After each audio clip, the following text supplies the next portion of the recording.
didn't happen to mention him. There's so many players there playing, and Jan Amandachia also happened not to mention. Right, the challenger, twice challenger for world So champion. they just got stronger with two of the players I didn't even mention who were the two top players on their team. But here's Wesley playing against Viswanathan Anand. Exactly. So what I wanted to add is that, of course, the tournament is played over 12 rounds according to the Swiss system. Today there are going to be another 4 rounds. They're quite difficult to handle because I've talked to a few players and they told me that they were absolutely exhausted because you also have to wait in between the rounds to prepare. The pairings, I think the lineups are announced somewhat half an hour before. Right.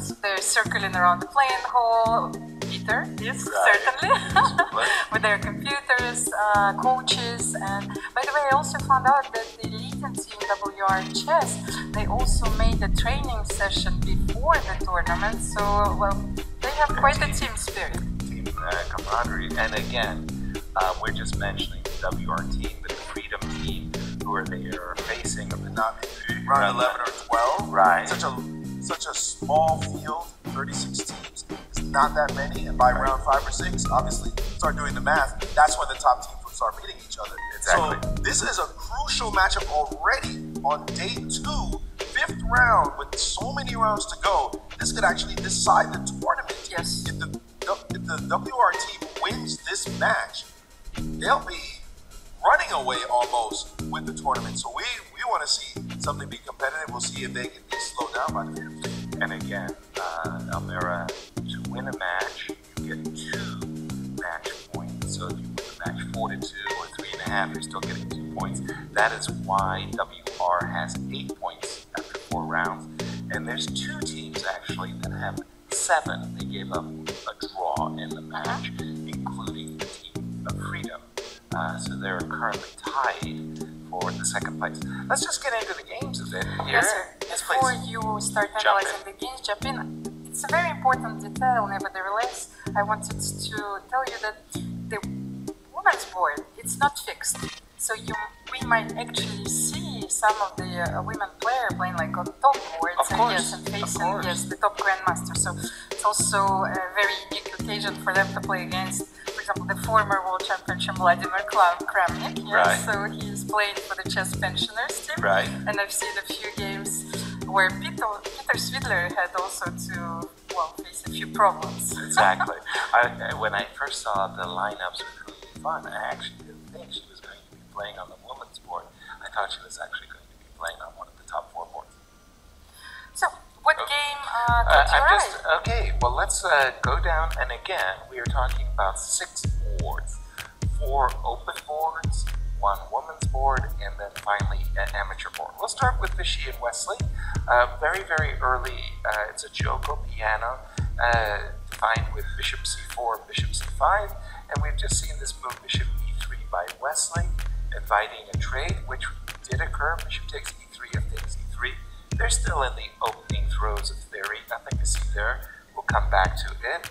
Similarly, we have a really strong pairing between Donald Duboff as white against Jan Nepo, I call him, and it's one of the Russian defenses. Nepo, so far, his armor is almost unpierced as black. He does very, very well. Again, that's just an opening. They're still in the opening phase. And again, just look how strong these teams are. Jan Duda versus Vidit. They're both coming from Baku, where both players did very, very well in the knockout. Vidit was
usual.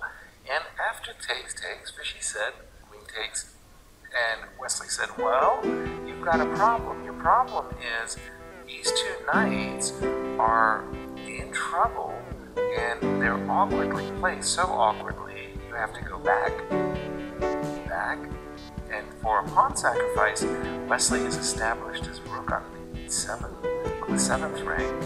And yes, that's the position that I've seen, knight g5. I didn't know how to react on black's behalf. We should just play d5. So we have two very attractive possibilities. One is just to play knight e3 in order to play knight takes d4. The other is to focus on the f7 You can't pawn. take it yet, so knight e5 is a very nice move, I think. And then you just say to your opponent, dude, your pieces on the queen side are languishing, and look what I've got. I've got knight f7, I've got rook f7, I've got e6. To be honest, I think that white is completely winning. Me too. And by the way, it's okay to be dishonest. You don't always have to be completely honest. But honestly, yes, I think white is completely winning as well. And this is huge, because everything you said, Maurice, WRT comes in with a perfect score. If they win this match, they could be running away with the tournament early. As early as round 5, as you said, and going back to this game, a minimum draw for black down because he couldn't find anything better.